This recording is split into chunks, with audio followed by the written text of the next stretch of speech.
Assembly House Resolution 105 urges the federal government to preserve the operational capacity of the United States Postal Service and, by extension, the integrity of our American democracy, when mail-in ballots present the only safe option to vote in the coming election. Many of us don't remember the motto of the U.S. postal system: neither snow, nor rain, nor heat, nor gloom of night stays these couriers from the swift completion of their appointed rounds. We probably could add pandemic, because none of us have had a diminished capacity of us getting our mail at this time. In recognition of the current challenges, we as a legislative body have voted to send every registered voter in California a mail-in ballot.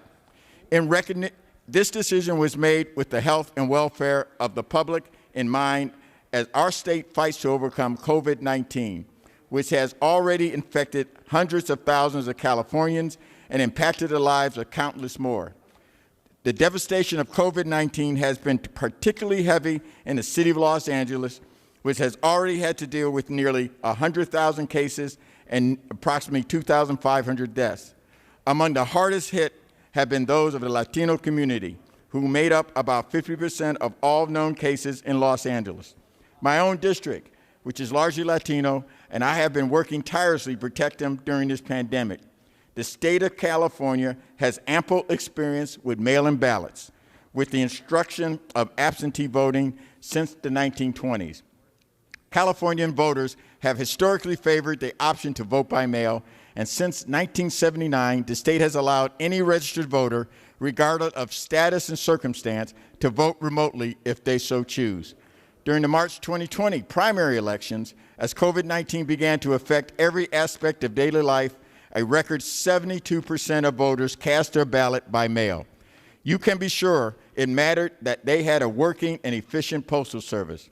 There is no valid excuse for the timing of Postmaster General Louis DeJoy's restructuring of the U.S. Postal Service, a nonpartisan institution that has, since 1775, served the American people in good faith. Since his installation in May of this year to the position of Postmaster General, Mr. DeJoy has worked purposefully to limit the Postal Service's operational efficiency. These efforts have included banning overtime and extra delivery trips, removing countless mailboxes throughout the nation, and withdrawing mail sorting machines from post offices, including 76 throughout the state of California and 18 in the city of Los Angeles alone. In the name of cost reduction, the Postal Service is being systematically crippled by an administration determined to disenfranchise voters whose communities have gone neglected under its care, including those in my own district and others throughout California. As this dismantling of the Postal Service threatens to inhibit free and fair elections, so too has begun obstructing the lives of Americans who rely on prompt and consistent deliveries and correspondence. For example, the Postal Service delivers roughly 4 million shipments of prescription medication every day, 6 days a week. The recipients of these deliveries include patients with chronic illnesses, the elderly, and our nation's veterans.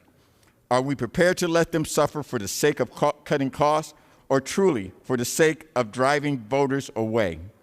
The changes made at the Postal Service has been supported by unfounded claims that mail-in ballots lead to massive voter fraud. In truth, researchers have again and again disproven this claim, finding in these studies that the United States has seen extremely low rates of fraud throughout its electoral history. The state of California itself has implemented numerous safeguards to prevent absentee voter fraud, including signature matching and unique barcodes on each ballot's return envelope. Furthermore, absentee ballots give voters a level of flexibility that polling centers simply cannot match. Mail-in voting gives power to the people. There is much the federal government could learn from the state of California, where mail-in voters have become the electoral majority and where we solve problems rather than simply breaking things down we don't like. We as elected officials have a duty to protect not only the sanctity of our free elections, but also to continue health and efficiency of the United States Post Office, whose mission the Postal Service shall have as its basic function the obligation to provide postal services to bind this nation. Let me say it again, to bind this nation together through the personal, educational, literacy, and business correspondence of the people, and shall provide prompt, reliable, and efficient services to patrons in all areas, and shall render postal services to all communities.